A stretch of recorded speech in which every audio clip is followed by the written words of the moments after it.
Ano, Jonas, magaling ka? Sige, ikaw na. Ano, the best ka? Sige, ikaw na. Ano, mahusay ka? Sige, ikaw na.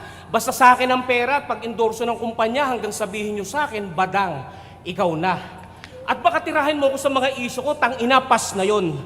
Ikaw nga, para ma-maintain yung karir, nagsuko-concert ka sa mga pasyon.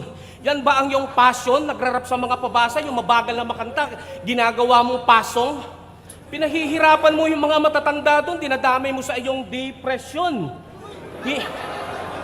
Hinahatak mo pa yung push button ng video okay kahit alam mong depression. Nakaka-stress yun. Lalo na sa mga asawa ng tropa mo na ikaw ang nagbibindisyon. Siya daw ang pastor na sagrado sa mga pekpek nyo magdidesisyon. Ano ka, si Kibuloy? Ang pastor na manyak na masama intensyon? Hawak Bible pero nasa utak, tangina, intensyon. Katulad mo, nagrarap ka para makakantot ng libre kasi yan ang kanyang dedekasyon. Tangina mo, kahit GRO may bayad yun. Ultimo paghawak ng dede, kasyon. Walang utang doon, may resibo yun.